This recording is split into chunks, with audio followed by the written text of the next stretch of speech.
Voor Ik ben benijd zie ik het dus panel Cultuur in Friesland. Hokker nieuwsgierige musea, vaststellingen, historische gebouwen of aardige routes binnen in uw provincie te vinden.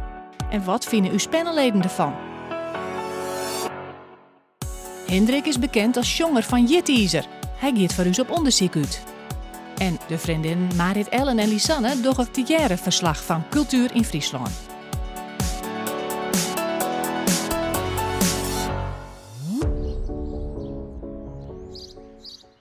Zo, Joert, gaat het ergens om. We zijn bij het Popta-slot in Marsum. En ja, ik ben zeer benieuwd wat het met Joert al brengen zal.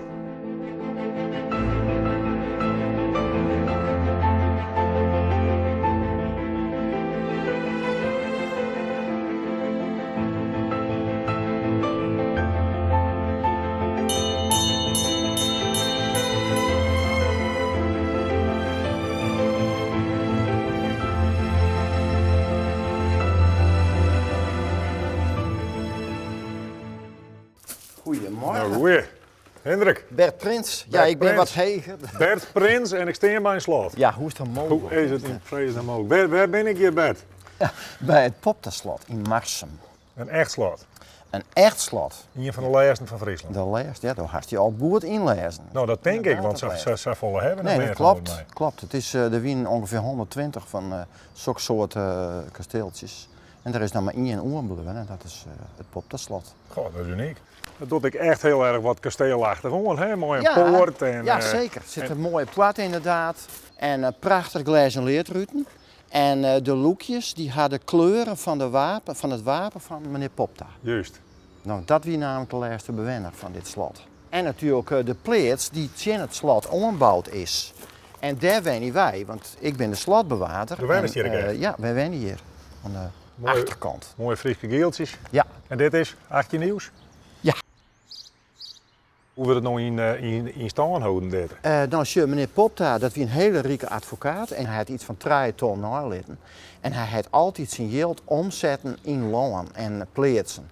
En ja, dat teren we nou eigenlijk nog steeds op. Dat is heel bijzonder. Staat een simpel op dak? Ja, klopt. Ja, dat wie een versieringsvorm in de renaissance-tijd. Oh, het is net echt voor dit gebied. Nee, dat hebben ze gewoon ja, van oude gebouwen afzoen in de rest in Nederland. En dat zus ik in Duitsland en Oostenrijk, zus ik dergelijke sippels.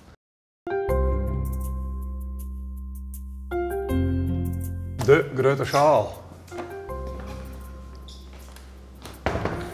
En ergens geen touwtjes, hè? Kan oerloon komen. Ja, pas op. Maar dat? Nee, dat mag niet. Nee. Nee, het bestuur heeft altijd zijn, wij willen hier net al je touwtjes op pistolen hebben en kettingen en touwen en dat willen we gewoon net. Het is het huis van meneer Popta wat wij naar broeken maaien. Dus het is eigenlijk net een museum, want alles wat je stiet, wordt ik gewoon broekt. Ik heb het gevoel dat die Popta mij wat in de gaten houdt. Kan dat kloppen? Het zit altijd op je del, dus Ja. dat is marchereerde wankjes. Hij is net als oké als wel eens in tiermachine was en dat is 300 die in je bij het deel zetten was. En dat Ja. is echt zoals het is. Maar dat zoek stomme graag wel, maar Ja. dat zit er net in. Dit is dus de wijnkamer. Maar je vroeg in televisie zat. Wat doen je hier? Nou, meestal gewoon een heel petit bed, hè? Een beetje pieper roken. Precies. En nou ja, ze sliepen natuurlijk ook gewoon in de kamer. En de haard die wie dan on. Hij werd niet een meisje een huisknecht. En die hier een gezin. Dus hij hier toch eigenlijk wel wat mensen om hem heen. Maar het is dus echt zo dat, omdat het al 300 jaar in bewoond is het echt alles bijna in perfecte staat. Er is niks versleten. En alles is er nog. Zeer apart. Dit is prachtig. Ja. Wat ik krijg zoals je in bed, ik moet 300 jaar in je even een roen huppeli wel zien hoe ze hier leven. En hoe het hier al gaat. Gouden. Prachtig. Dit is het eerste gedeelte van het Popta-slot of Herenkastaten. En dit is de keukenkelder. Ah, Hier wordt iets kleermaken. van die grote braadstek.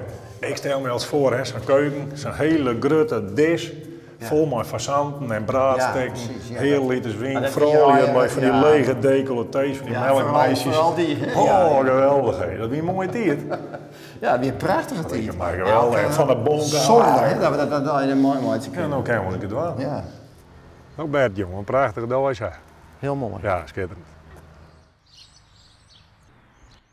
nou hier een paar uur geweest en dan het alles jongen. Dus ik kom je zeker waarom. En, ja, dit is echt nog een ridder voor iedereen die wat van de Friese cultuur en geschiedenis weet wel.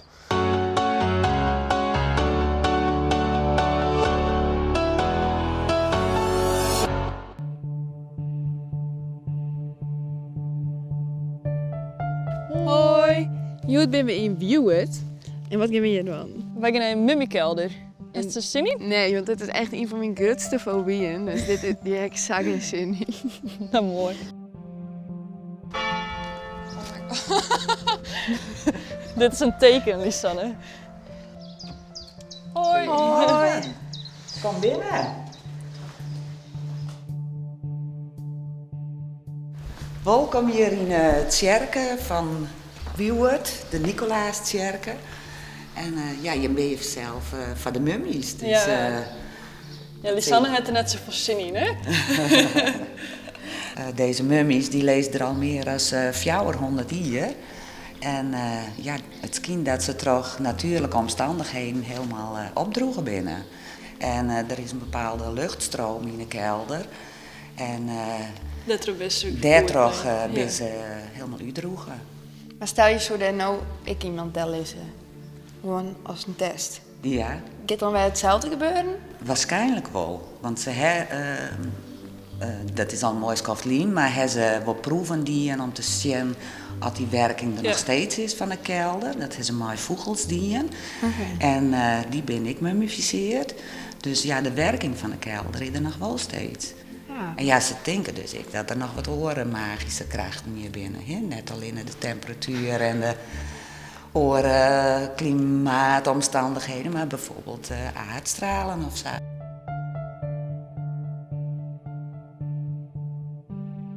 Hier beneden, daar lezen dus de mummies. En dat is een graafkelder, een familiegraaf eigenlijk van een adellijke familie die je wennen had.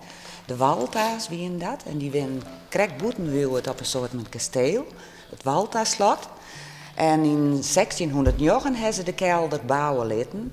En als er dan op het kasteel weer een incident ging, die werden hier bijzetten. En wie heeft ze nou eigenlijk gevonden? Nou, ze waren hier in 1965 waren ze hier bezig met werkzaamheden in het kerken. En toen ben er een paar timmerlui die wisten wel dat je beneden een kelder wie, maar dan mochten ze eigenlijk niet komen. Maar die ben toch stiekem naar beneden gegaan en die hebben ze dus ontdekt.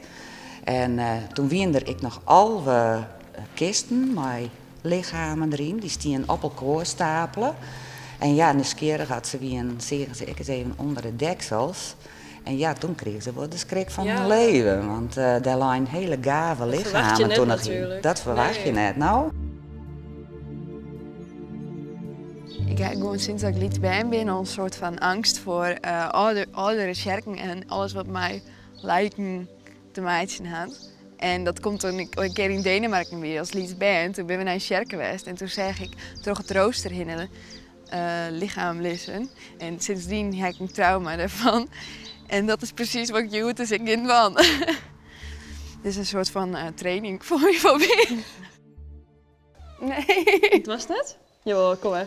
Ik vind het echt net leuk. Oh nee. Ik vond het net eigenlijk. Kijk, je wil kijk pop. Waar is nog? Ja. Oh, wat naar. Dit vind ik heel naar. Op zich best oké. Ja toch, dat dacht ik. Maar ik vind het net echt leuk of zo. Als ik me bedenk dat dat meest kan binnen. Ik bedoel wel Justin. Ja. Oh, maar die foto's zien, dat is zo Nee, nee. Zoek je zelf wel naar. Ik bedoel Justin.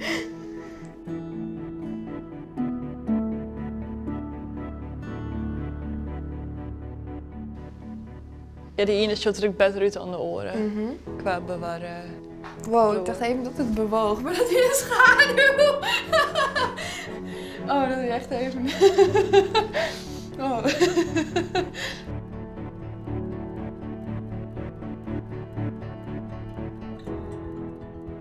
Nou, vrouwlie, wat vond je hem ervan? Ja, voelde mij toch? Hoe is het Voel mij, ja, het is gewoon een stap. Dat Dus ging dat. wel heel heftig. Maar ik vind het alsnog net, het is net prettig, maar leek je meer eigenlijk poppen. Ik al wisselijk net. Ja. Het is toch net echt wat ik hier verwachtte meer. Is, En toch ben het krijg mensen best. Ja, en is dat, ik, als ik hè? daar hoe naar denk, dan ben ik een Ja. beetje angstig.